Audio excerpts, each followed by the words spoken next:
Afternoon বন্ধুরা, আজকে হলো 3 তারিখ জানুয়ারি মাসের।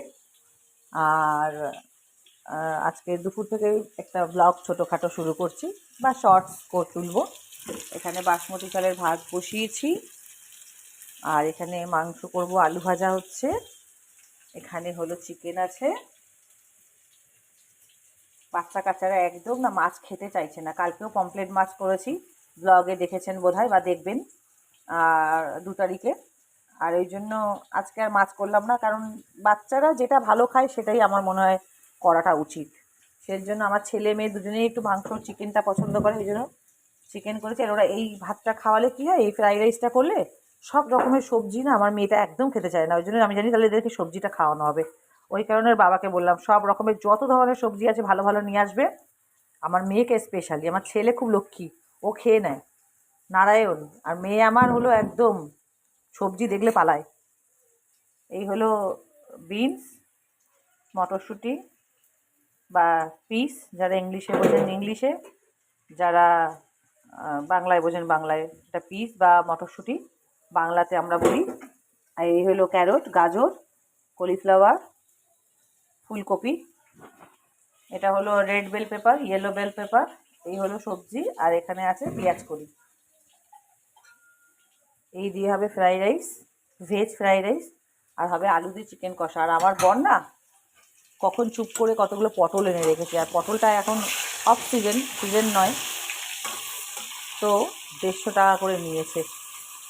তাই ভাবলাম আমার মেয়ে পটল ভাজা খুব ভালোবাসে, আমি বললাম মাংসের সাথে ভাবছি ওদেরকে পটলটা ভেজে দেবো। আর ওদের জন্য রেখেছি, এই যে ওদের জন্য রেখেছি এই যে ফল, মুসম্বিটা খাওয়ালে পেটটা ঠান্ডা থাকে, এবং খুব একটা ভীষণ, ডক্টর সবাই সবাই জানেন এটা, ডক্টর সবসময় বলে বাচ্চাদেরকে বেশি করে মুসম্বি খাওয়াবেন, কাঁঠালি কলা খাওয়াবেন। কলাটা এখনও ছাড়াইনি, কলাটা ছাড়াবো। অরেঞ্জ, যেহেতু এগুলো সিজনারি ফল আর খুব ভালো শরীরের জন্য, অরেঞ্জ নিয়ে এসেছি। এখানে মুসম্বি কেটে রেখেছি আর পাপিতা কেটে রেখেছি। পাপিতা খেলে আমার ছেলের পটিটা পরিষ্কার হয় এবং পেটও ভালো থাকে, এবং আমারও অনেক কিছু রোগের জন্য পাপিতা খেতে বলেছে ডক্টর, অনেক মানে পেটের জন্য আর কি খেতে বলেছে ডক্টর স্পেশালি।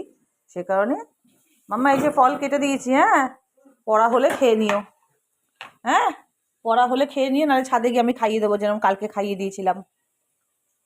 তাহলে চলুন রান্না বান্না করি, দেখাচ্ছি পরে, ফাইনাল লুকটা দেখাবো ওখানে।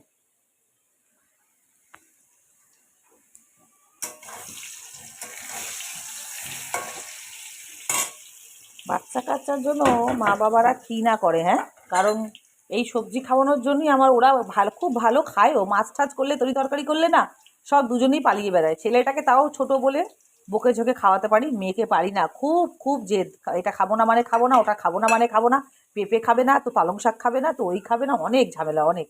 সেই কারণে এটা কি, এই ভাতটা করলে কি ঘন ঘন কেন করি, যে ওদের সবজিটা খাওয়া হয়, আর ভালোভাবে খায়ও, মন মানে আত্মা ওদের তৃপ্তি হয়ে যায়, পুরো মন শান্তি। তো রোদ্দুর করেছে দেখেন, আমাদের ঘর অব্দি রোদ্দুর পড়ে, সবাই দেখো, এই দেখো কি সুন্দর রোদ পড়ে ঘর অব্দি। বিছানা কাঁথা সব গোছানো হয়ে গেছে, আরো রোদ আসবে, আজকে রোদটা একটু হালকা। এই হলো বিছানা গোছানো হয়ে গেছে এই ঘরের, আর এগুলো কাটবো বলে বার করা হয়েছে।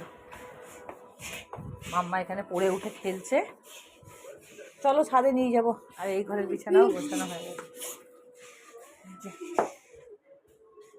এরকম লাগছে।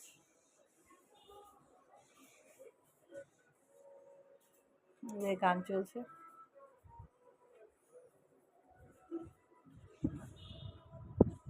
এরকম চাদরের প্রিন্ট আমার খুব সুন্দর লাগে, ওই ঘরেরটাও, সবই আমার চয়েস।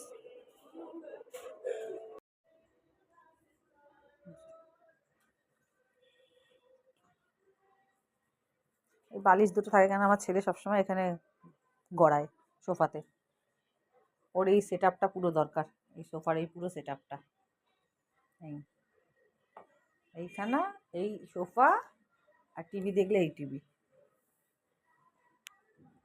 এই হলো আমার